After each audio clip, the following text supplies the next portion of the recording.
रायगढ़ जिले के लैलूंगा विधानसभा क्षेत्र के गुड़ा गांव में जंगल कटाई के विरोध में पूर्व मुख्यमंत्री भूपेश बघेल ने विधायकों, पूर्व मंत्रियों एवं सैकड़ों कार्यकर्ताओं के साथ प्रभावित ग्रामीणों का समर्थन किया है। ग्राम पंचायत मुंडा गांव में अंधाधुंध पेड़ों की कटाई की जा रही है।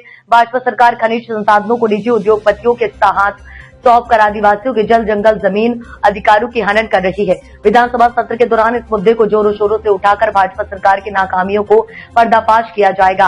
आप सभी संभावित प्रतिनिधि मंडल रायपुर आइए, इस मुद्दे को कांग्रेस राष्ट्रीय अध्यक्ष के साथ रखा जाएगा। कांग्रेस पार्टी इस लड़ाई में आपके साथ हर संभव सहयोग करेगी। भाजपा सरकार किसान आदिवासी विरोधी है। प्रशासनिक भय दिखाकर ग्रामीणों को गिरफ्तार कर जंगल की कटाई की जा रही है, जिसका हम पुरजोर विरोध करते हैं। ग्राम पंचायत का प्रस्ताव के बिना ये क्षेत्र पेशा एक्ट में जंगल की कटाई कैसे की गई?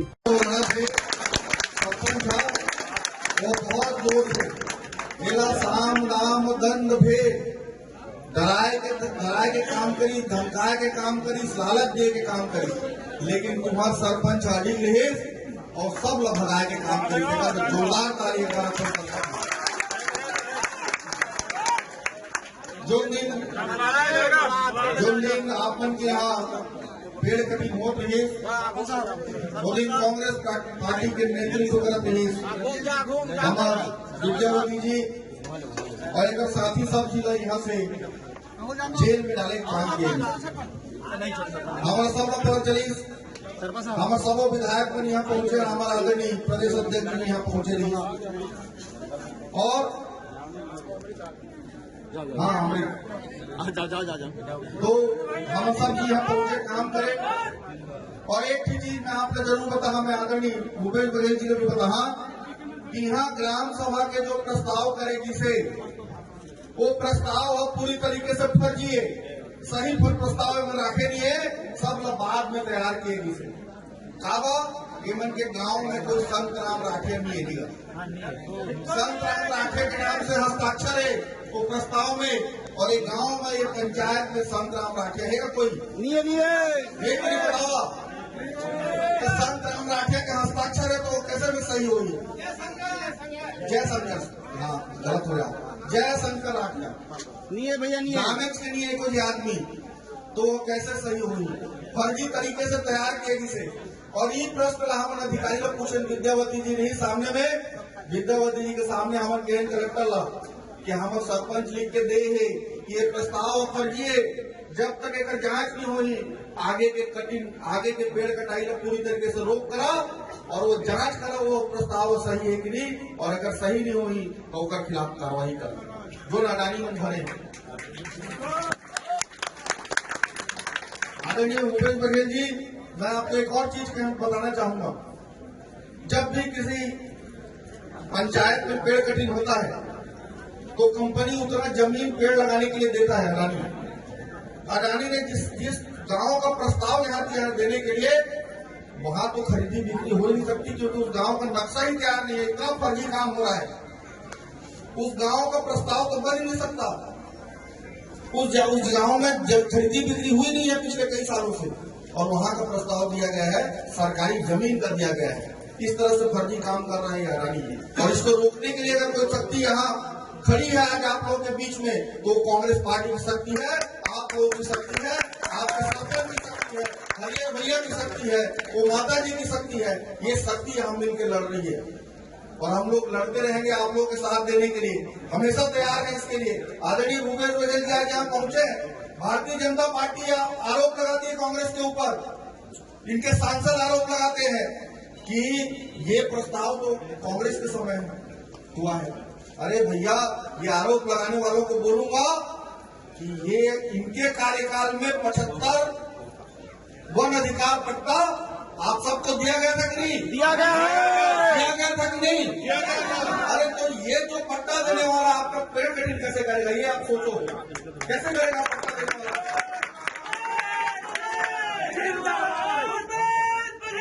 जिंदाबाद। आप सबको पट्टा मिला है, आप लोगों को बसाने का काम किया गया है, वन अधिकार पट्टा देने का। नेतागण जी सब लोग सेवा जोहार, ज्यादा तो बोले नहीं सब। गणेश मती कहाँ है? थोड़े दर्चुक बोलते हो, जो भी गलती हुई वाला क्षमा करिए।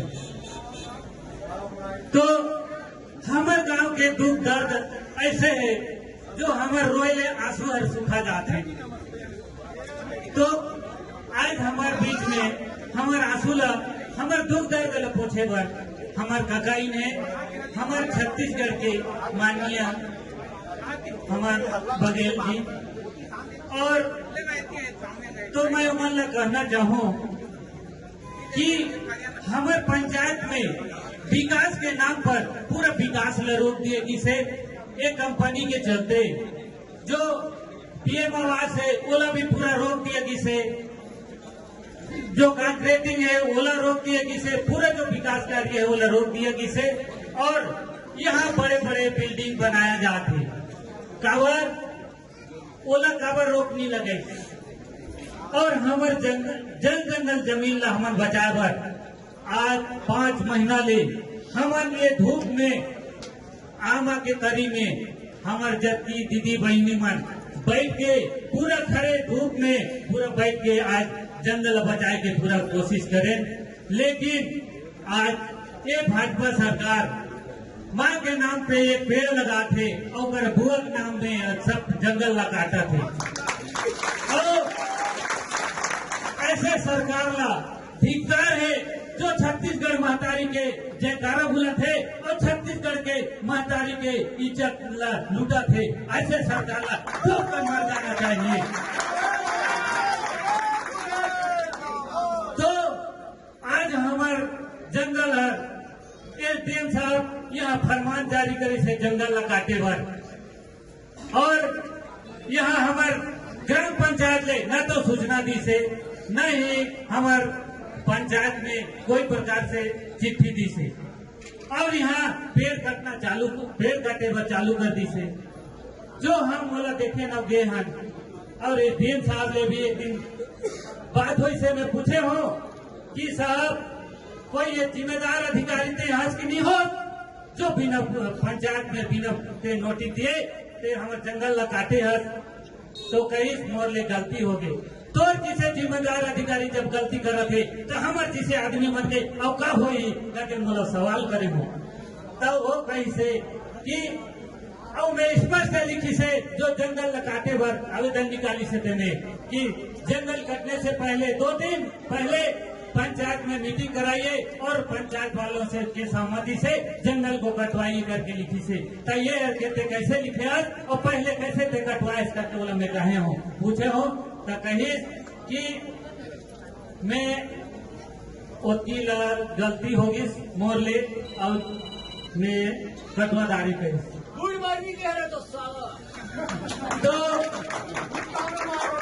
तो हमारे गांव के एक दीदी बहनी और महिला मल्ला में कहा काका तोरा उकर रेल बताना चाहता हूँ कि वो मैं दुर्गावती से ही एक की धरती घाम में बैठ के सराई तोला और हम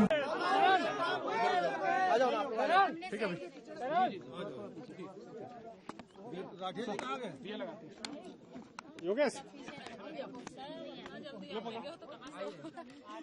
पीछे रह गए करना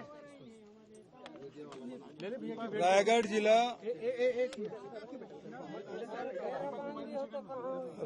जिला के तमनार ब्लॉक के मुड़ा गांव में 100 हेक्टेयर से अधिक शासकीय जंगल पे लगभग 5000 पेड़ बिना ग्राम सभा के बिना पंचायत के अनुमति के वन विभाग की संलिप्तता में जिला प्रशासन की संलिप्तता में अडानी के लोगों ने पूरा जंगल साफ कर दिया है। बरसात में वैसे भी जंगल में प्रवेश निषेध होता है। कोई भी गांव के लोग यदि एक टहनी भी एक डंगाल भी काट दे तो उस पर जुर्म दर्ज हो जाता है और जब अपराध तब और बड़ा हो जाता है जब सरकार खुद ही जंगल साफ करने में लग जाए। और मुड़ा गांव में उसी प्रकार की घटना 26-27 जून को 2 दिन तक के लगातार जंगल काटने का काम हुआ। इसके विरोध में पूरे गांव के लोग खड़े हो गए हैं, पूरे ब्लॉक और जिले के लोग खड़े हुए हैं और प्रदेश के लगभग 2 दर्जन विधायक, पूर्व विधायक सब आके गांव वालों को समर्थन कर रहे हैं। ये जो जंगल कटाई वो पेशा कानून के विपरीत है, एनजीटी के नियमों के विपरीत है, वन और पर्यावरण नियमों के विपरीत है। ये सारे गलत काम हुए हैं। विष्णु देसाई अभी तक के चुप है। इस लोकसभा से 4 बार वो सांसद रहे, अभी वो मुख्यमंत्री के पद संभाल रहे हैं और आदिवासियों के द्वारा जो संरक्षित वन है, इसमें हमारी सरकार के द्वारा व्यक्तिगत पट्टे भी दिए गए और सामुदायिक पट्टे भी दिए गए। सामुदायिक पट्टा मिलने के बावजूद भी, क्योंकि ये गांव के लोगों के द्वारा सुरक्षित और संवर्धित ये जंगल है और बिना गांव वालों के अनुमति के इस प्रकार से जो कटाई की गई है वो नियम विपरीत है। और विष्णु देसाई से हम पूछना चाहते हैं कि इस मामले में जो जिला प्रशासन के लोग, पुलिस प्रशासन के लोग, वन विभाग के लोग की जो संलिप्तता रही है और जो अडानी के जो गुंडे थे आके यहाँ कटाई किए और उनके इशारे पर यहाँ के जनप्रतिनिधि, चाहे वो सरपंच हो, चाहे विधायक हो, चाहे इसके विरोध में, जंगल काटने के विरोध में जो भी खड़ा हुआ उसे गिरफ्तार किया गया। तो इनके खिलाफ क्या कार्रवाई कर रहे हैं, सबसे महत्वपूर्ण बात ये है। सर, अभी आपके आने की सूचना मिली है, जैसे पेड़ों को लगातार यहाँ से उठाया गया, जबकि उमेश पटेल साहब बोले थे कि कटे पेड़ को उठाना नहीं है। ये जंगल में केवल वन विभाग के अनुमति के बिना आप पैर भी नहीं रख सकते, क्योंकि ये जो समय है आप देख लीजिए, कान्हा के इसलिए में हो, चाहे बांधवगढ़ हो, चाहे और भी जो सेंचुरी है, वहाँ 10 जून के बाद प्रवेश वर्जित हो जाता है। तो यहाँ 26 और 27 जून को यहाँ कैसे जंगल में घुस गए और वन विभाग के कर्मचारी नहीं, अडानी के लोग और 2000 पुलिस उनको सुरक्षा प्रदान करे कि जंगल काटो जंगल। तो बिना विष्णु देव के निर्देश के बिना तो हो नहीं सकता। तो मुख्यमंत्री जी से ही सवाल है कि नियम विपरीत आपने जंगल की कटाई कैसे करवा दी, जबकि पेशा कानून लगा हुआ है। रायगढ़ जिले में 9 कोयला खदानें प्रस्तावित हैं। एक ही मामला है जिसमें 100 एकड़ से अधिक जंगल काटे जा रहे हैं और 9 खदानों में लगभग धर्मजयगढ़ और रायगढ़ जिले के 2 वनमंडल पूरी तरह नष्ट होने वाले हैं। देखिए, अभी जो इनके पास जो प्रपोजल है, अभी तक कोयला उत्पादन 1600 लाख मीट्रिक टन उत्पादन हो रहा है और भारत सरकार ने ये कहा है कि इससे अधिक नहीं किया जा सकता, लेकिन जो प्रस्तावित है वो 2000 लाख मीट्रिक टन का है, मतलब 400 लाख मीट्रिक टन और उत्खनन होगा।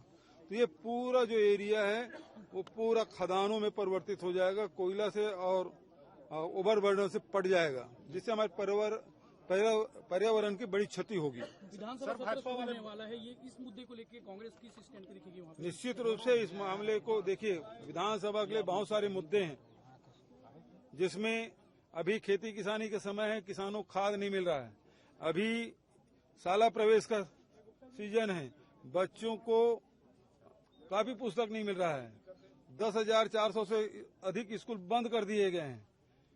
तीसरी तरफ ये है कि आज राशन के लिए भटकना पड़ रहा है लोगों को, बिजली नहीं मिल रहा है और उसके बाद रेत ऐसे खुदाई किए गुंडों के द्वारा, चाहे वो नांदगांव हो, चाहे वो गरियाबंद हो, चाहे बलरामपुर हो, गोली भी चली, शासकीय कर्मचारियों को रौंदा भी गया, लोगों को मारा पीटा गया, वो मुद्दा है। और ये सबसे बड़ा मुद्दा तो ये पर्यावरण का, ये जहाँ जंगल कटाई कर रहे हैं अडानी के लिए, तो क्या विष्णु देव की सरकार अडानी का मुलाजिम है? उसके इशारे पर काम करें। रायगढ़ के विधायक पर्यावरण मंत्री हैं और उनके गृह जिले में ऐसा हो रहा है, उसके लिए क्या करें? चुप क्यों हैं? जब पर्यावरण आपके पास है और पर्यावरण की क्षति हो रही है, नियमों को तार तार कर दिया गया है, उसके बाद मौन क्या है? इसलिए तो मैं कह रहा हूं क्या ये पूरी सरकार है, अडानी के मुलाजिम है? सर भाजपा वाले बड़ा आरोप लगा रहे हैं कि पूर्ववर्ती सरकार में ही जन सुनवाई की गई। सुनिए तो, सुनवाई हुई। भारत सरकार जन सुनवाई कैसी करती मालूम है? ऑनलाइन। ये भारत सरकार करती है। ये थोपने की कोशिश मत करे, अपनी जिम्मेदारी से मुकरे मत। आज जंगल में कैसे घुस गया, सबसे बड़ा सवाल ये है। बिना वन विभाग के अनुमति के अडानी के लोग कैसे घुसे और 2000 पुलिस कैसे आई, इसका जवाब दे। पिछले समय में किसने क्या किया क्या नहीं किया वो बाद में विधानसभा में चर्चा कर लेंगे, टीवी डिबेट में बात कर लेंगे। लेकिन सवाल इस बात का है, एनजीटी ने जब पर्यावरण अनुमति को निरस्त कर दिया, पर्यावरण अनुमति किसने दिया? भारत सरकार ने। अनुमति निरस्त कैसे कर दिया? और एनजीटी ने निरस्त किया, क्षमा चाहूंगा, एनजीटी जब निरस्त किया तो फिर से पर्यावरण अनुमति कैसे दे दी? सवाल इस बात का है। भारत सरकार ही नियमों को तार तार कर रही, राज्य सरकार तार तार कर रही है। छत्तीसगढ़ में आदर्श पुनर्वास नीति लागू है, लेकिन ये नीति 2010 में बनी। उसके बाद 14 साल हो गए, इस नीति में कोई संशोधन नहीं हुआ और इस नीति में जो मुआवजा का निर्धारण है और जल जंगल जमीन के संरक्षण में कोई भी प्रावधान नहीं है। भाई हमने तो 4 गुना मुआवजा का प्रावधान किया था, ये आते फिर 2 गुना कर दिए। तो ये जो मसला है इसको क्या आप है ना? और पर्यावरण जब 54 गांव उजाड़ने की बात हो रही है तो कोई एक गांव की बात नहीं है या एक आदमी की बात नहीं है। ये तो पुनर्बसाहट की व्यवस्था होनी चाहिए और उसके लिए योजना क्या है विष्णुदेव साय की, ये सबसे बड़ी बात है। सर अंतिम सवाल, लड़ाई कैसे लड़ेंगे हम? लड़ाई सरकार से लड़नी पड़ेगी क्योंकि उन्होंने जंगल कटवाया, उसकी देखरेख में अडानी काट रहा है। एक पेड़ माँ के नाम से, पूरा जंगल बाप के नाम से। Thank you. अपने आसपास की खबर देखने के लिए खबर घर घोड़ा तमनार YouTube न्यूज चैनल को लाइक करें और सब्सक्राइब करें।